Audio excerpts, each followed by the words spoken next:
तो हमारी यात्रा अभी आरंभ होती है। पहले हमने हमारे हॉस्पिटल की यात्रा की, अभी हम धाम की यात्रा करेंगे। तो वृंदावन धाम जो है, जिसको ब्रज मंडल कहते हैं, मथुरा मंडल कहते हैं, वृंदावन धाम कहते हैं, ब्रज भूमि कहते हैं, वो 84 कोस की है, अर्थात 168 स्क्वायर किलोमीटर, जिसमें 137 वन है। जिसमें और अधिक गहराई में जाएंगे तो उसमें से 108 वन भगवान को बहुत प्रिय हैं। उस 108 में से 12 वन भगवान को अति प्रिय हैं, और 12 में से भी वृंदावन जो है वो भगवान को अति प्रिय है। सबसे सर्वश्रेष्ठ प्रिय वन जो है वृंदावन है। और जो पौराणिक वृंदावन है, ध्यान से सुनिए, आज का जो ज्योग्राफिकल वृंदावन है, जो पिन कोड 281121 है, वो केवल छोटा सा है, इसमें 7 मंदिर मिलेंगे आपको। लेकिन जो रियल वृंदावन है वो 20 कोस का है। 84 कोस में से 20 कोस का केवल वृंदावन है। उसमें क्या क्या आता है? आज का वृंदावन आता है, छठीकरा आता है, छाता आता है, गोवर्धन आता है, पूरी जमुना जी आती है, नंदगांव, बरसाना, नंदगांव, कोकिलावन, जावट, ये सब वृंदावन में आता है।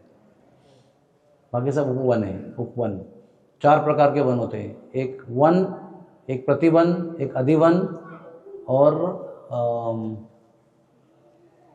और भी एक नाम है वन का। 4 प्रकार के वन होते हैं। तो नंदगांव, बरसाना अधिवन में आता है, और वृंदावन उसका पेरेंट वन है। तो जब भी वो भगवान ने बताया ना, सुखदेव जी बताते हैं कि ये गोकुल से निकले शिफ्ट होने के लिए, तो उन्होंने जमुना जी को देखा, वृंदावन को देखा, गोवर्धन पर्वत को देखा। तो ये सब वृंदावन का वर्णन है। आज ज्योग्राफिकली वृंदावन डिफरेंट एरिया है, नंदगांव डिफरेंट एरिया है, बरसाना डिफरेंट एरिया है, वृंदावन का एक अलग पिन कोड है, और छाता अलग है, छठीकरा अलग है, लेकिन ये सब मिलके ही वृंदावन धाम है। तो टेक्निकली हम लोग वृंदावन धाम में ही है। और विशेषता यह है कि टेक्निकली हम वृंदावन के हार्ट में है, क्योंकि वृंदावन का हार्ट बरसाना है। क्या डिफरेंस है उसके अंदर टेक्निकली? कि संक्षेप में सारे विश्व के लोग जो हैं वो कृष्ण की चरण धूलि प्राप्त करने के लिए वृंदावन आते हैं, क्योंकि वृंदावन में भगवान जूता नहीं पहनते हैं। तो वृंदावन धाम में वो जूता नहीं पहनते, इसलिए चरण धूलि यहाँ बनती है भगवान की। द्वारका में बनती है क्या? कहीं भी नहीं बनती है, क्योंकि सब जगह चप्पल पहन के घूमते हैं, और चलते भी मखमल पे हैं, नहीं तो रथ में बैठ के चले जाते हैं। पैरों का जमीन को स्पर्श होने का कोई चांस नहीं है। लेकिन वृंदावन में नंगे पैर घूमते हैं, इसलिए यहाँ पर उनकी चरण धूलि बनती है। तो पूरा विश्व के देव देवता, देवियाँ, देव ऋषि सब वृंदावन में आते हैं भगवान के चरण धूलि को प्राप्त करने के लिए। लेकिन वे भगवान जिनकी चरण धूलि प्राप्त करने के लिए सब लोग वृंदावन में आते हैं, वे भगवान बरसाने में आते हैं राधा रानी की चरण धूलि लेने के लिए। यहाँ पर आकर दंडवत करते हैं, रज में लोटपोट हो जाते हैं, इसलिए विशेष है। और विशेषता क्या है कि वृंदावन में सब जगह राक्षस आए, लेकिन नंदगांव, बरसाना, कोकिलावन, जावट, यहाँ पर राक्षस नहीं आए, क्योंकि राधा रानी ने एक बार कंस आया था, एक ही बार, तब उसको कन्या बना दिया था। He became a lady. 6 महीने तक उससे कंडे लेको आई। उसके बाद में वार्निंग देके भेजा, दोबारा तू और थोड़ा आदमी आएगा, परमानेंट कन्या बना दूंगी।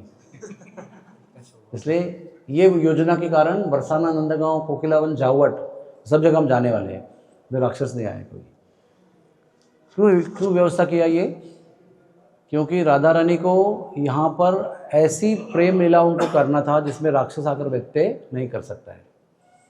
बाकी जगह पर तो गौचारण चल रहा है, राक्षस भी आएगा, मारा मारी होगी, उसका वध होगा, सब कुछ चलेगा।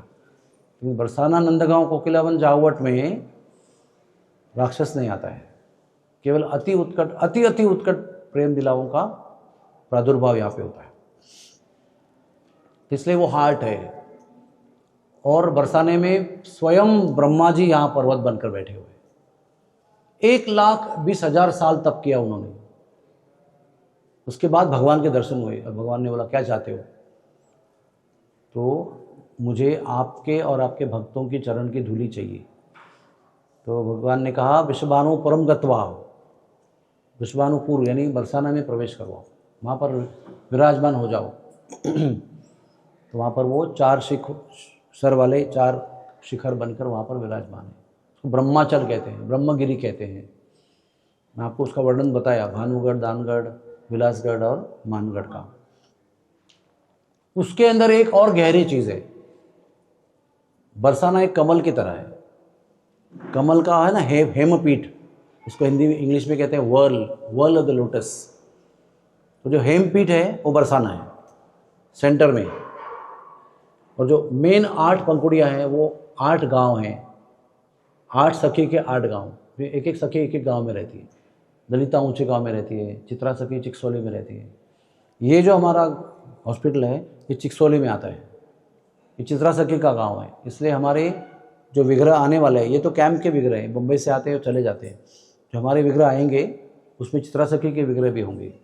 चित्रा सखी राधा श्याम सुंदर, क्योंकि चित्रा सखी का गांव है और हम उनको भी सम्मान करना चाहते हैं।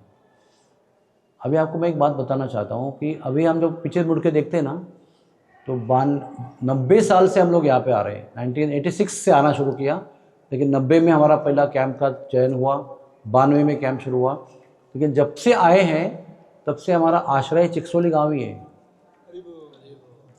यहीं पर आते हैं, यहीं रुकते हैं, यहीं पर सेवा करते हैं, यहाँ से चले जाते हैं। तो आज पता चल रहा है कि चित्रा सखी के गांव में हमको जगह मिली, वही हमारा अस्पताल बना है। तो यहाँ की सेवा जो हमारा आरंभ है वो चित्रा सखी के छत्र छाया में ही हमारा सब कुछ हुआ है। जो भी हुआ है वो चित्रा सखी की कृपा से हुआ है। हम लोगों को कई जगह मिलने का प्रस्ताव था, लेकिन उनको बरसाना में ही चाहिए था। तो चित्रा सखी ने अपने ही गाँव में हमको आसरा दिया, वो भी मेन रोड से दूर, कीचड़ से दूर, धूल से दूर, शोर से दूर, सुंदर जगह दिया।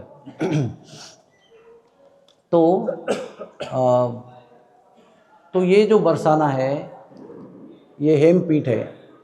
उसके 8 गांव हैं आसपास।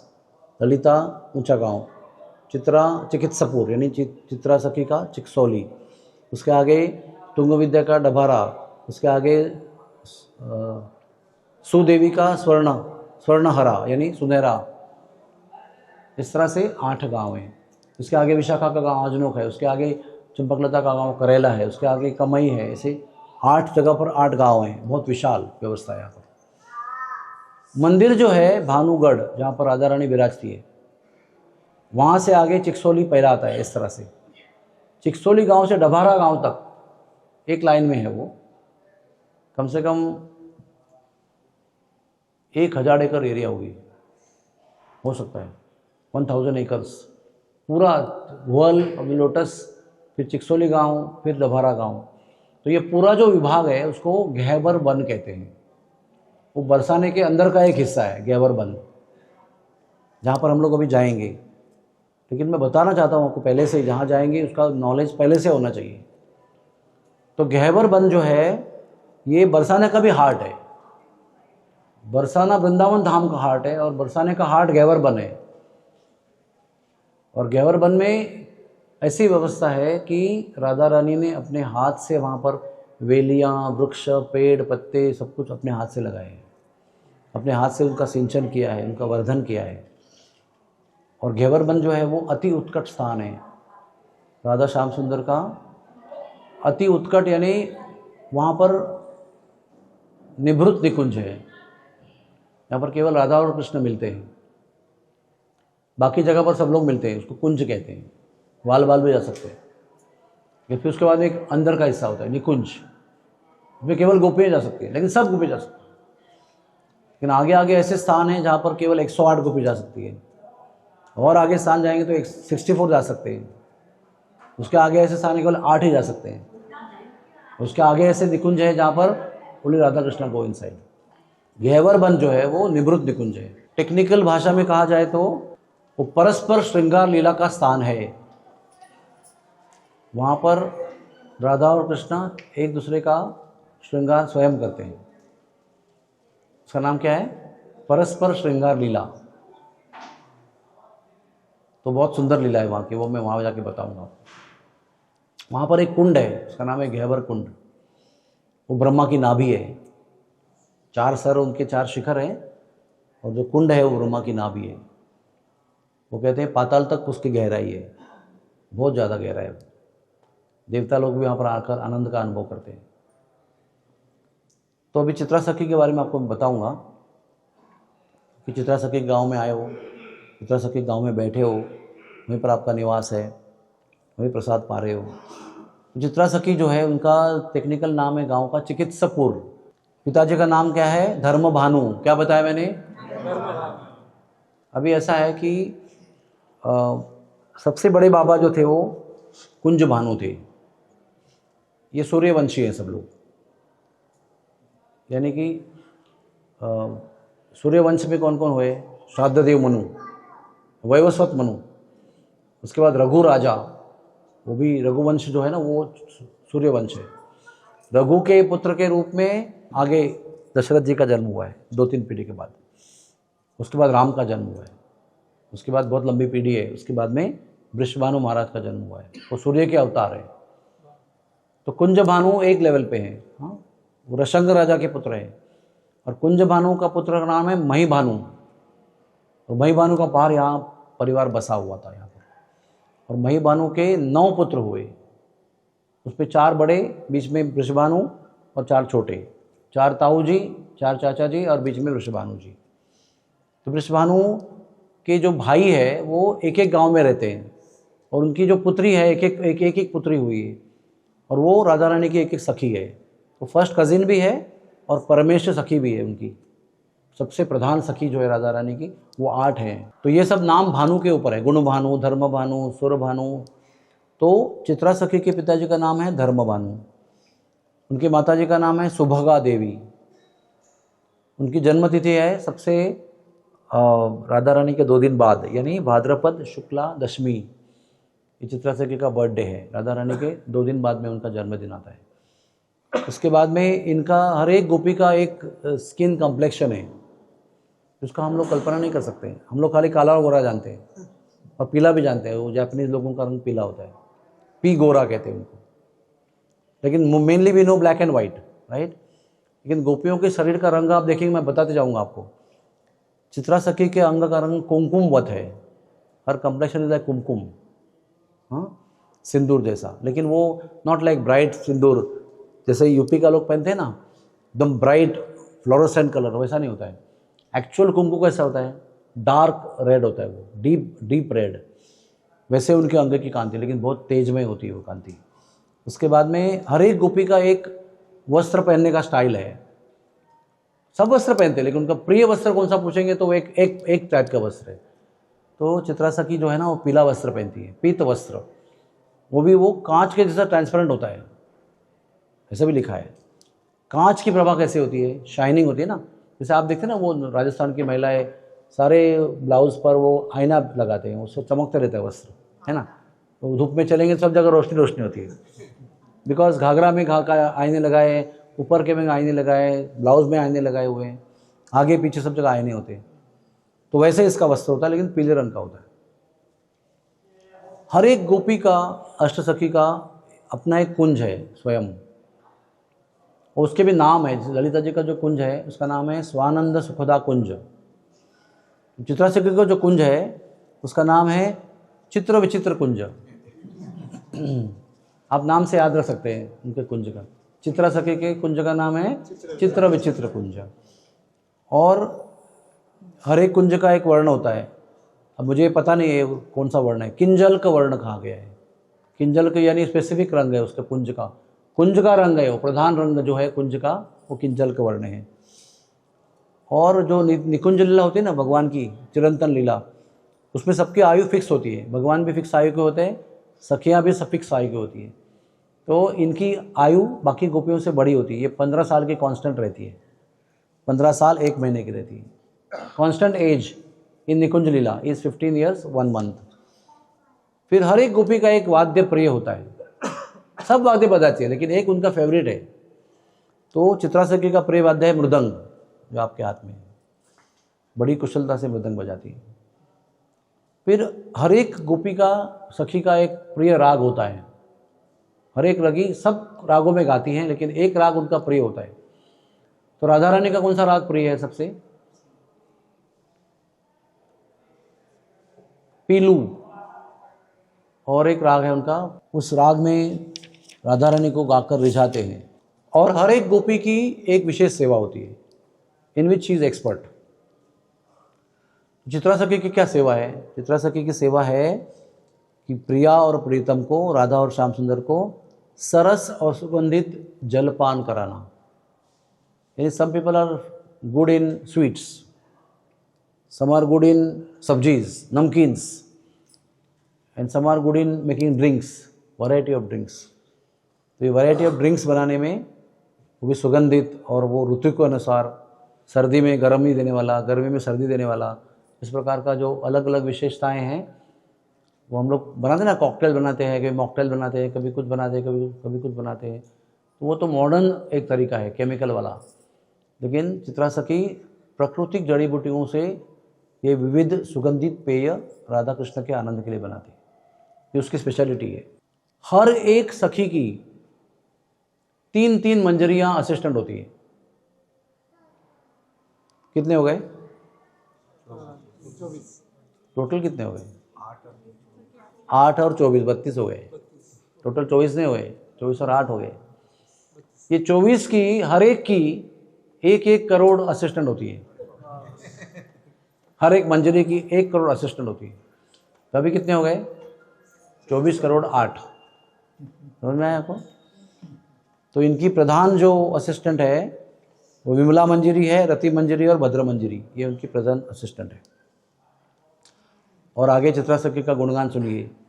चित्रा सखी की विशेषता यह है कि धर्मबानु बड़े धर्म के पंडित है, इसलिए ये भी बड़ी विदुषी है। She is very great learned lady, Pandita कहते हैं उसको। और ज्योतिष शास्त्र में उसके पिताजी पारंगत है, यानी एक्सपर्ट है, इसलिए ये भी ज्योतिष शास्त्र में बहुत एक्सपर्ट है। ज्योतिष में कितने विभाग होते हैं बताओ? एस्ट्रो साइंस में कितने पार्ट होते हैं? एक होता है कुंडली शास्त्र, कुंडली देख के उसका स्टडी करना। एक होता है पामिस्ट्री, हस्त सामुद्रिक कहते हैं उसको। तो एक होता है चेहरा देखकर, फेस रीडिंग। ये सभी में हमारी चित्रा सखी जो है वो तो एक्सपर्ट है, एक्सट्रीमली एक्सपर्ट। उसके बाद में चित्रा सखी की विशेषता यह है कि अभी राधा कृष्ण की लीलाओं का वर्णन करना मनुष्य के लिए कठिन है कि कितने सूक्ष्म तरीके से राधा रानी की लीलाओं का आयोजन ललिता विशाखा निर्देश देकर और वृंदा देवी आयोजन करके संपन्न कराती है। तो उसमें हमारा जब ड्रामा होता है तो केवल इंसान भाग लेते हैं उसके अंदर। कोई जानवर भाग लेता है कभी? कोई जिंदा पक्षी भाग लेता है उसमें? नहीं लेता है। लेकिन राधा रानी की लीला में सारे पक्षी, सारे जानवर हिस्सा लेते हैं, यहाँ तक कि पेड़ भी हिस्सा लेते हैं। राधा रानी की और ललिता सखी विशाखा सखी की इच्छा अनुसार पेड़ दंडवत भी करते हैं, खड़े हुए हो जाते हैं, अपनी शाखाओं को नीचे झुका देते हैं, फल वाली फूल वाली को। If you are walking they will bend their leaves, take the flowers. वो फलों से लदा हुआ ब्रांच जो है वो नीचे करेंगे ताकि आपको लेने में आसानी हो जाएगी। और आप आते रहेंगे तो पहले दंडवत करेंगे, फिर खड़े हो जाएंगे। जब कहेंगे तभी वो पेड़ जो है ना वो ऊपर से बंद कर देंगे कुंज को निकुंज बना सकते हो, कन्वर्ट। जब ओपन रहता है तो कुंज कहते हैं। आज की लीला ऐसी होने वाली है कि सब किसी को दिखना नहीं चाहिए, क्योंकि देवता लोग ऊपर से हमेशा पीपिंग करते रहते हैं, constantly watching what is happening in Vrindavan. तो कभी कभी कुछ लीला ऐसी होती है जो देवताओं और देवियों को भी देखने लायक नहीं होती है, तो ये लोग उनको इंडिकेट करते हैं और पूरा अपना कवर कर लेते हैं। सूरज की रोशनी भी अंदर नहीं आ सकती है, इतना उनका अरेंजमेंट होता है।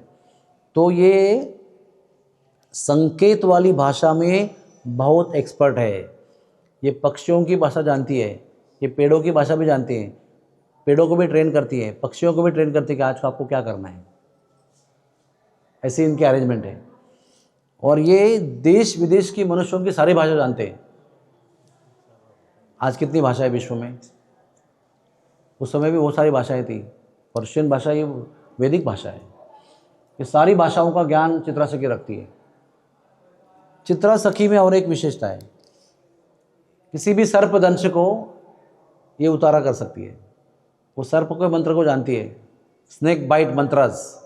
हमारे पास क्या है? ASV, एंटी स्नेक वेनम, वो हमारे पास इंजेक्शन है। इसके पास मंत्र है, मंत्र बोलकर सांपों को उतारा कर सकती है। उसके आगे जाएंगे तो चित्रा सखी देख के बता सकती है कि ये दूध किस प्राणी का है, दूध का है कि बकरी का है कि भैंस का है कि ऊंट का है कि किसी और प्राणी का है। इतनी बड़ी पंडिता है वो। और किसी भी शहद को देखकर बता सकती है कि कौन से वन का शहद है ये। आज अपने को मार्केट में मिल रहा है ओवा फ्लेवर शहद, ऐसे अलग अलग फ्लेवर के, जहाँ गुलाब के खाली फ्लेवर का शहद होता है, गुलाब का ही है, गुलाब के वनों में ही उसको परवरिश करते हैं और गुलाब का ही शहद बनता है। चंपा का शहद बनता है। हमारे घर में कम से कम 5-6 प्रकार के शहद है ऑर्गेनिक, जिसकी परवरिश होती है स्पेसिफिकली ऑफ दैट फ्लावर। तो ये शहद को देखकर पहचान सकती है कौन से फूलों का शहद है। उसके आगे कांच के बर्तन बनाने में बहुत निपुण है। बर्तन किस चीज़ के बनते हैं बताओ, किसके बन सकते हैं बताओ? मिट्टी के बर्तन। अरे पहले सोने के बताओ, स्वर्ण के। दशरथ महाराज और युधिष्ठिर महाराज के यज्ञों में सोने की डिस्पोजेबल थाली में खाना खिलाते थे, डिस्पोजेबल सोने में करके फेंक देते थे उसको। तो सोने वाली पहले बनती है, बाद में चांदी के बर्तन बनते हैं, बाद में किसके, पीतल के बनते हैं, फिर तांबे के बनते हैं, और किसके बनते हैं, लास्ट में मिट्टी के बनते हैं। हाँ, फिर लोहा के बनते हैं, फिर स्टील के लास्ट में, प्लास्टिक के बनते हैं, फिर प्लास्टिक के, फिर वो बर्तन में, लेकिन वो भोजन नहीं बना सकते, रख सकते हैं उसको। फिर और एक है एल्यूमिनियम, सबसे घातक शरीर के लिए, लिवर टॉक्सिन, एल्यूमिनियम। हाँ, तो कांच के भी बर्तन होते हैं। आप फॉरेन में जाओगे ना तो खाना बना के कांच में डालते हैं और कांच में खिलाते हैं आपको। अवन में भी कांच के बर्तन चलते हैं, अवन प्रूफ।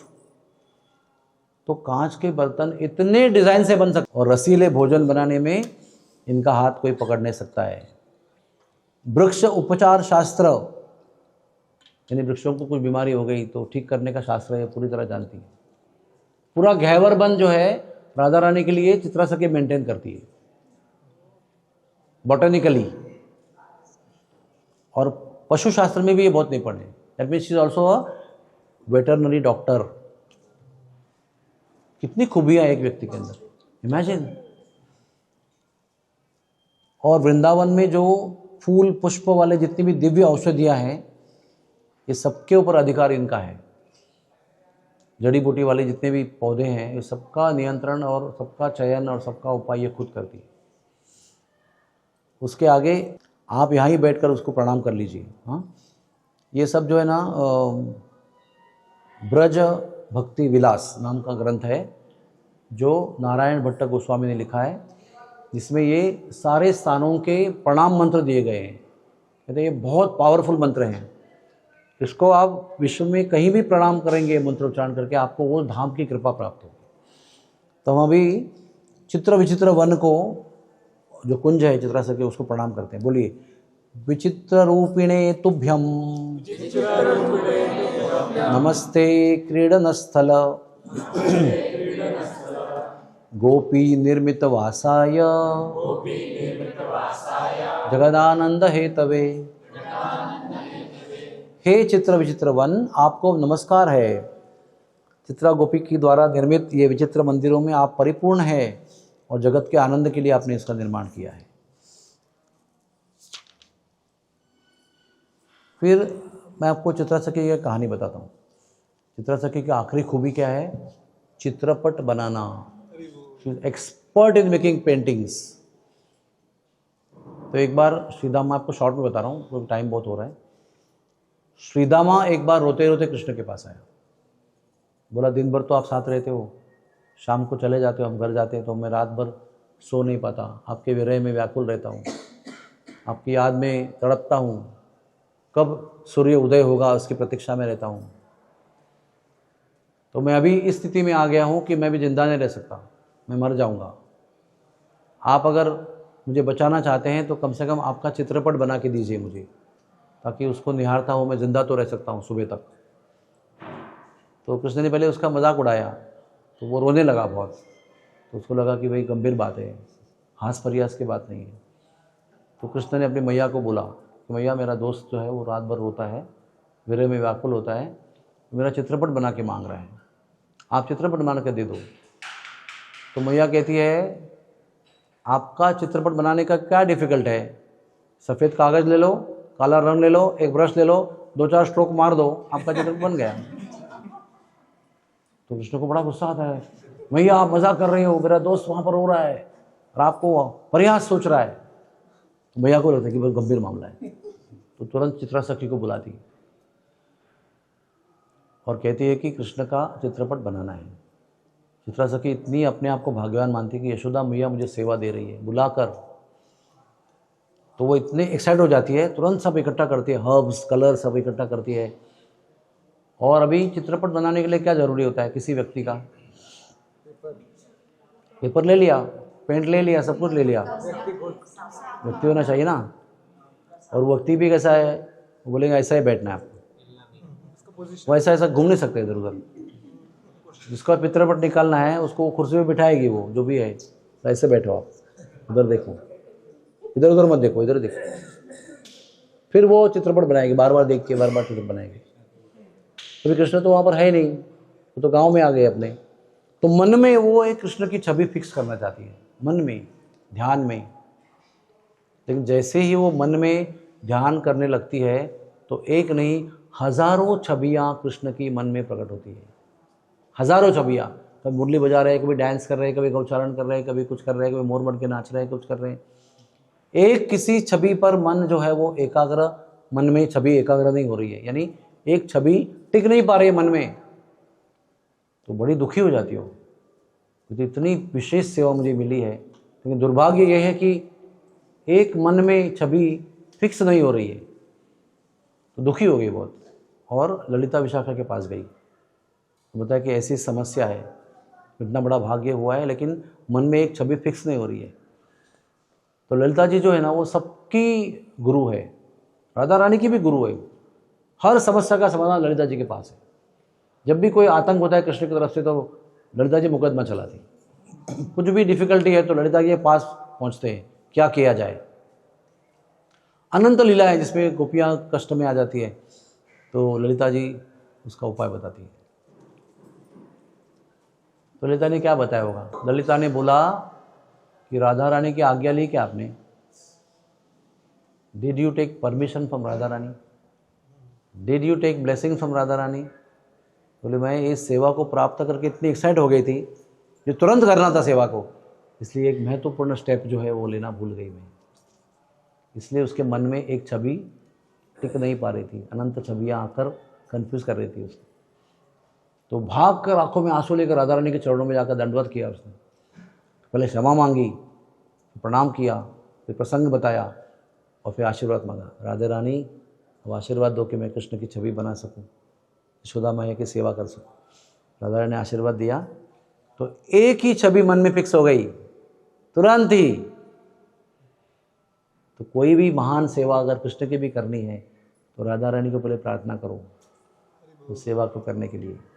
सारे सेवा के अधिष्ठात्री देवता राधा रानी है, सेवा देवी है वो, कृष्ण सेव्य है, उनकी हम सेवा करते हैं, लेकिन सेवा देने वाले और सेवा करने वाले सबसे महान देवी राधा रानी है। जैसे राधा रानी ने कृपा किया, मन में एकदम फिक्स हो गया, तो तुरंत चित्रपट बनाया, तुरंत लेके भागी नंदगांव, मैया को दिया, मैया ने कृष्ण को दिया, कृष्ण ने सीदामा को दिया, और सीदामा ने फिर अपने आप को थोड़ा संभाला उस चित्रपट के कारण। क्या बताऊँ आपको, मैं 1992-93 में मैंने ये लीला को मंचन करते हुए देखा है बरसाने में, यानी हमारा ड्रामा फेस्टिवल, उसको यहाँ पर रास लीला कहते हैं। डांस नहीं होता है उसमें, संगीत में होता है, लेकिन भगवान की लीलाओं को प्रकट करते हैं ड्रामा के रूप में। तो ये लीला मैंने देखी हुई है मेरे आंखों से, ब्रजवासी लोगों के द्वारा संचालित। तो ऐसे ये चित्रा सखी का गौरव है, और हम अभी चित्रा सखी के मंदिर में भी जाएंगे। तो आज हम जितने स्थान देखेंगे उसके आपको मैं संक्षेप में कहानी बताऊंगा। पहले हम लोग जाएंगे यहाँ से दोहनी कुंड। दोहनी कुंड जो है वो दोहना यानी दुग्ध निकालना। वृषभानु महाराज की 12 लाख गायें थी, 12 लाख गायें को दूध कहाँ निकालेंगे बताओ? जगह कितनी चाहिए उसको, कौन सा पात्र लेके आएंगे आप? तो जो वृषभानु कुंड है ना, आप में से कितने लोग भक्ति वेदांत हॉस्पिटल गए? भक्ति वेदांत हॉस्पिटल मीरा रोड में कितने लोग गए? वो पूरा भक्ति वेदांत हॉस्पिटल आप धोनी कुंड में बिठा सकते हैं, नए बिल्डिंग के साथ। इतना विशाल कुंड है, कम से कम 5, 6, 10 एकड़ के एरिया। आप खुद जाके देखिए, आप खुद ही गिनती कीजिए उसका, इतना विशाल कुंड है वो केवल विश्वभानु महाराज अपनी गायों का दूध निकालकर वो कुंड में जमा करते थे। हम लोग पॉट में जमा करते हैं 5 लीटर का, थोड़ा बड़ा होगा तो बाल्टी में जमा करते हैं 10 लीटर की में। विश्वभानु महाराज वो कुंड में जमा करते थे, वहीं दूध निकाल के वहीं पर जमा करते थे। उसका नाम है दोहनी कुंड। और एक उसका अर्थ है, दोहनी का मतलब दोना, लीफ कप्स। एक ज़माना था जब भगवान को दूध दही खाने के लिए पत्तों के कप्स बनाने पड़ते थे। वन में गए तो भी क्या करेंगे, वन में गए तो पत्ता ही निकालेंगे, पत्ता पे खाएंगे, पलाश के इसके उसके, और उसका ही दोना बनाकर दही मोती खाएंगे। एक बार वृक्षों ने, कदम्ब के वृक्षों ने ऐसा तय किया कि भगवान को कितनी मेहनत करनी पड़ती, पत्ते तोड़ो, स्टिक्स ढूंढो, फिर उसके दोने बनाओ, फिर खाओ। हम लोग इसके आगे दोने ही बनाएंगे हमारे शाखा के ऊपर, यानी पत्तों की जगह पर दोने ही आ जाएंगे। तो मैंने उस कदम के पेड़ों का दर्शन किया है जहाँ पर दोने निकलते हैं पत्ते में, रेडीमेड कप्स। नंदगांव में एक दिखा हुआ है और एक यहाँ पर ही बरसा ने देखा हुआ। आज अभी नहीं मिलते वो, कुछ प्रिजर्व भी करके रखे मैंने देखे हुए रेडीमेड कप्स। तो वैसे प्रचुर मात्रा में वहाँ पर पेड़ हुआ करते थे, इसलिए नाम था दोहनी कुंड। एक बार जब भी गोपियों ने प्रलोभन दिया था बाल बालों को कि आज झगड़ा वगड़ा कुछ नहीं करेंगे, वाद विवाद नहीं करेंगे, आपको बिना वाद विवाद के दे देंगे मक्खन, जाके दोना लेके आओ। तो सब ग्वाल बाल उधर गए थे दोहनी कुंड के पास दोना तोड़ना के लिए। तो दोना तोड़ते समय गोपियों ने उनकी चोटियों को पत्थर से बांध दिया और उनको ब्लॉक कर दिया। श्री कृष्ण बलराम सहित सभी ग्वाल बाल बचाओ बचाओ पुकारने लगे, क्योंकि सबकी चोटियां ऐसे बंधी हुई तो हिल ही सकते नहीं थे वो। तो उन्होंने प्रलोभन दिया था उनको ना कि आज वाद विवाद नहीं करेंगे, मटका पटका फोड़ेंगे नहीं, आज आपको हम ही खिलाएंगे, आप दोना लेकर आओ हमारा कीमती दूध दही खाने के लिए। जब अटक गए तो उन्होंने बोला छुड़ाओ छुड़ाओ। तो उन्होंने कहा एक शर्त है हमारी, आप सब लोग कल गोपी बनकर आएंगे, अपने घर से मटका भरकर दूध दही मक्खन सब लेके आएंगे, और हमारी सरदारनी कृष्ण बनकर आएगी, हम सब लोग ग्वाल बाल बनकर आएंगे, डंडा लेकर आएंगे, हाँ डंडा लेकर आएंगे, आपको रोकेंगे और आपका मटका तोड़ेंगे। मंजूर है? बोले यस। तो चोटियाँ छोड़ दी उनकी। उसके बाद में अगले दिन उसी जगह पर कृष्ण जो है वो राधा रानी बनकर आए, राधा रानी श्याम सुंदर बनकर आई, सारे ग्वाल बाल गोपियाँ बनकर आई, अपने अपने घर से मटका लेकर आई, और गोपियों ने सबके मटके तोड़े अपने डंडा से। उस जगह का नाम है सांखरी कोर।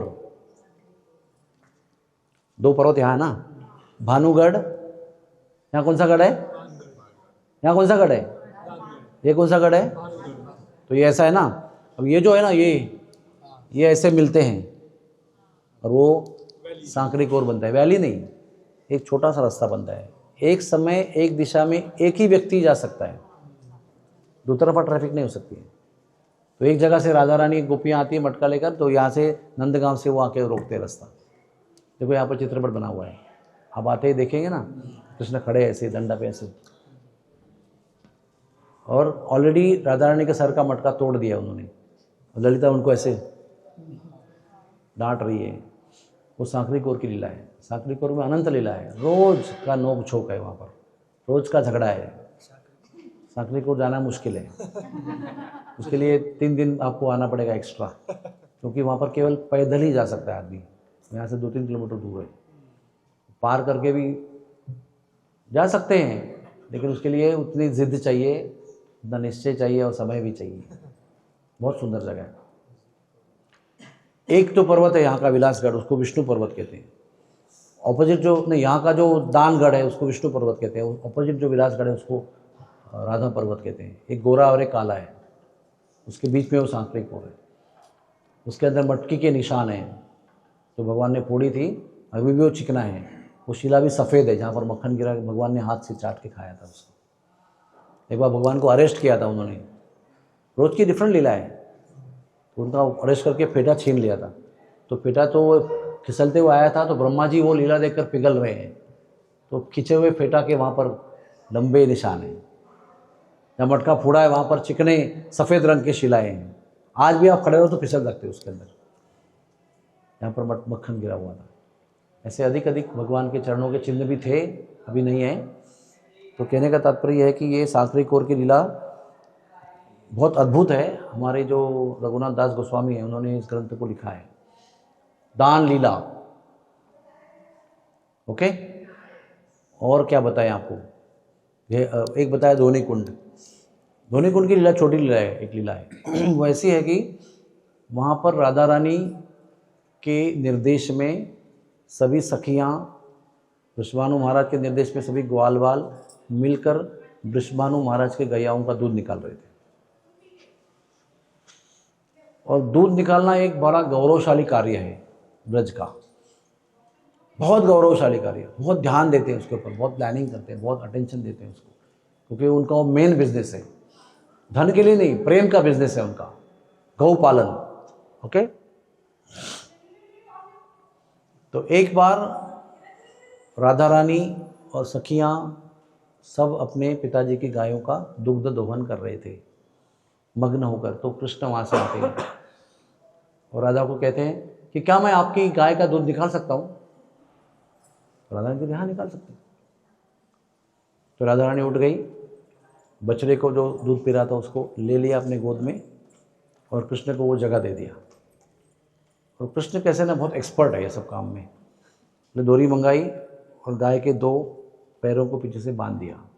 नहीं बांधने की तो टोंग, बाल्टी के साथ दूध निकालने वाला भी गायब हो जाएगा वहाँ से। तो पहले वो सब किया उन्होंने, फिर वो बाल्टी लिया, जो भी पात्र है वो लिया, और वो इस तरह से बैठे ना, इतने एक्सपर्ट होता है ना, कभी जो कोई क्रिकेटर है तो कैसे खड़ा रहता है वो, उसको खड़ा रहने का भी एक ग्लोरियस स्टैंड है उसका। तो ये जिस तरह से बैठे ना, वो देखकर राधा रानी इतनी मोहित हो गई, wow what a wonderful stands, कैसे बैठा है। जो कुशल दुग्ध दोहन करने वाला व्यक्ति है ना, कुशल एक्सपर्ट मिल्किंग मैन, बैठ गए और उससे संगीतमय रूप से दूध निकालना शुरू किया। उनके हाथों की मूवमेंट्स, वो सब इतना रिदमिक था, इतना सुंदर था कि राधा रानी एकदम मोहित हो गए उसको देखकर, और मोहित होकर देखते रह गई कैसे दूध निकाल रहे हैं, कितने कुशल है। जितनी कुशलता से बंसी बजाते हैं उतना दूध भी उतनी कुशलता से निकालते हैं। तभी कृष्ण देख रहे, राधा रानी देख रही है, पलक भी नहीं झपक रही है, कॉन्स्टेंट देख रही है।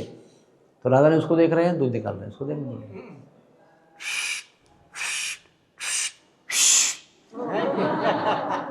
राधा रानी के मुंह में पिचकारी मार देती है पूरे दूध की, सारे आंखों में दूध आता है, वो एकदम चौंक जाती है, तो ध्यान भंग हो जाता है। ये लीला है, सुंदर लीला, इतनी सी लीला। राधा रानी को भगवान ने दूध की धार मुंह में मारकर चौंका दिया धोनी कुंड पे। हरि बोल। फिर हम जाएंगे, उसके ऑपोजिट एक कुंड है, बिहार कुंड। उसके 3 नाम है, आपको मुझे बताना है, मैं बताने के बाद। एक नाम है बिहार कुंड, क्या बताया मैंने? दूसरा नाम है माहेश्वरी सर, माहेश्वरी यानी महेश्वर, माहेश्वरी सर। तीसरा नाम है गौरी कुंड।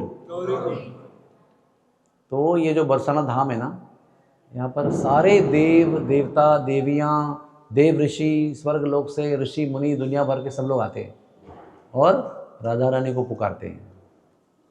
सब लोग पुकारने के लिए आते हैं, हम लोग भी पुकारने के लिए आए हैं, और मेन पर्पज़ उसको पुकारने के लिए, क्योंकि यहाँ पर लोकल कॉल है, मुंबई से बहुत दूर का कॉल है। यहाँ पर आप यहीं पर हो, यहीं पर वो भी यहीं है, तो हमारी पुकार शायद सुनेगी, इस आशा से हम दूर से आए हैं पुकारने के लिए। लेकिन पुकारने के पहले एक काम होता है। क्या होता है काम? वो सखी बनना पड़ता है।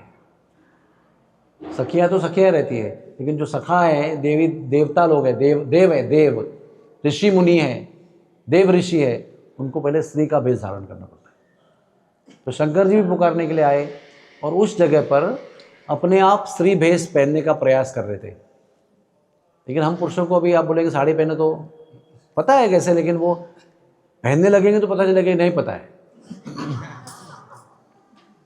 जब वो वाइफ को देखते हैं पहनना तो हम लोग हाँ इजीली एकदम कितना इजी है ये, लेकिन जब हमको पहनने का इंडिविजुअल मौका आता है तो हम लोग फेल हो जाते हैं।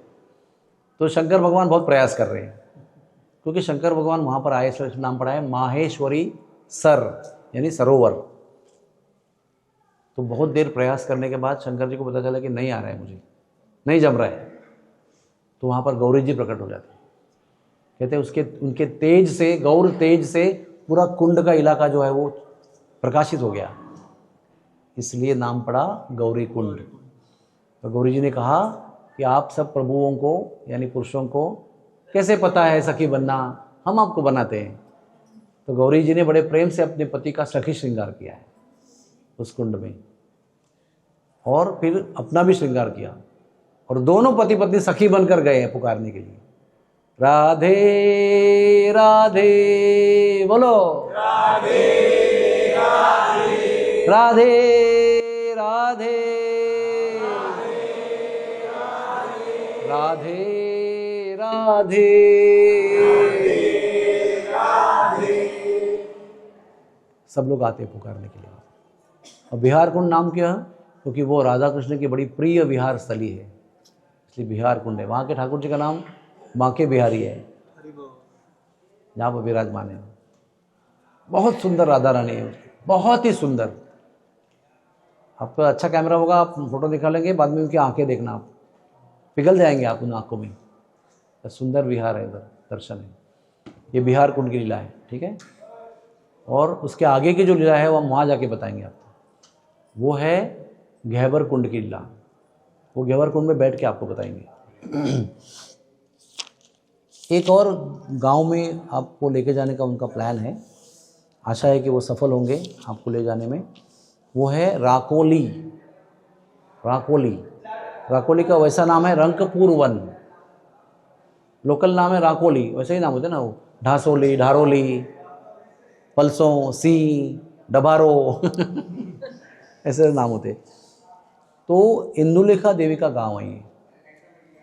वहाँ जाएंगे तो आपको किसी और देवी का नाम बताएंगे, रंग देवी का नाम बताएंगे। हाँ, थोड़ा यहाँ पर थोड़ा पौराणिक वाद विवाद भी है। जैसे शास्त्र के प्रमाण देकर जो हमने किताबें पढ़ी हैं उसमें लिखा है कि विशाखा का गांव जो है वो आंजनोक है, अंजनपुर। लेकिन वहाँ पर जाएंगे तो वो इंदुलेखा का नाम मिलेगा। कमई में जाएंगे तो विशाखा का नाम मिलेगा, लेकिन हमारे हिसाब से कमई किसी और गोपी का नाम है, इसलिए हम उस गांव में कभी कथा नहीं करते। एक बार कथा किया था, बहुत गाली खाई हमने, बोले बाबा बेकार हो है, बिल्कुल बंडल बात कर रहे यानी मैं, क्योंकि ये जो किताब में दिया है वो अलग देवी का नाम है। तो वहाँ का वर्णन शुरू किया कि ये गाँव की देवी ये है। तो जो ब्रजवासी हमारी कथा में कभी भी आके बैठते हैं तो उठ के खड़े हो गए और बोले तो बकवास बात कर रहे हैं, इसलिए हम लोग अभी उस वाद में पढ़ते नहीं हैं। आप जाएंगे, दर्शन करके लौट के आएंगे, कथा यहाँ पर बता देंगे, ठीक है। तो वर भानु जी इनके पिताजी का नाम है, रमा जी इनके माताजी का नाम है। इनका जन्मदिन राधा रानी के बाद वाली एकादशी का दिन है, ओके। फिर इनका जो शरीर का रंग है वो हरा जैसा है, राम जैसा, दुर्वा जैसा रंग है, हरि तालवत। परिधान वस्त्र जो है, वस्त्र जो पहनते हैं वो अनार पुष्प। आपने अनार पुष्प देखा कभी? अनार का पेड़ देखा है आपने? तो अनार का पुष्प भी आता है, पहले पुष्प आता है बाद में फल आता है। तो अनार पुष्प का जो रंग है उनके शरीर का रंग है, सोचो। नहीं, इनके वस्त्र का रंग है। कुंज का नाम है अमृत कुंज। कुंज का वर्ण शुभ्र कुंज, शुभ्र वर्ण है। निकुंज जिला में इनकी आयु 14 वर्ष 2 महीने की है। इनका प्रिय वाद्य है सारंगी। आपने देखी सारंगी? तंतु वाद्य होता है, स्ट्रिंग्ड एलिमेंट, स्ट्रिंग्ड इक्विपमेंट। इनका प्रिय राग है विहाग। अनेक प्रकार के विहाग राग होते हैं बाय द वे। प्रधान सेवा जो है कि प्रिया प्रीतम को कोक शास्त्र के भेद प्रकार सिखाना है। तो समझ में आया आपको? यानी स्त्री पुरुष के प्रेम संबंधों में विविध प्रकार से कैसे मिलन किया जाए, इसको कोक शास्त्र कहते हैं। बहुत गहरा शास्त्र है, लेकिन हम लोग खाली उसका परवर्टेड वर्जन जानते हैं, विकृत स्वरूप दुनिया में। लेकिन ये दिव्य प्रेम की एक पद्धति है जिससे हम समझ सकते हैं कि कैसे कैसे प्रिया प्रीतम को मिलाना है एक दूसरे के लिए। हरे कृष्णा कृष्णा कृष्णा कृष्णा हरे हरे, हरे राम राम राम हरे हरे। तो इनकी क्या सेवा है। प्रसिद्ध गायक वरभानु की पुत्री होने के नाते ये गान विद्या में सबसे निपुण, ख्याति लब्ध, यानी इतनी फेमस है कि इसका कोई हाथ नहीं पकड़ सकता है गाने में। ये सुंदर गायिका है। ये सुंदर गोप सुंदरी भी है, यानी सुंदरता में भी बहुत श्रेष्ठ है। नृत्य कला में ये प्रिया प्रीतम को ले जाती है। She is also very expert in dancing. और डांस करके वो राधा रानी और श्याम सुंदर को ले जाती है और उनके कोक के अद्भुत दाय उपाय सिखाना, यानी मिलने के जो उपाय है इसमें भी एक्सपर्ट है। काफ़ी टेक्निकल वर्ड्स है, आपको बताने का टाइम नहीं है। तो ये गांव है राकोली, इसमें इंदुलेखा का वन है। यहाँ से प्रणाम करेंगे राकोली को। अरि दर्शन नाशाय रंग कपूर बनायते नमक कौरव नाशाय सुभद्रा निर्मिताय च।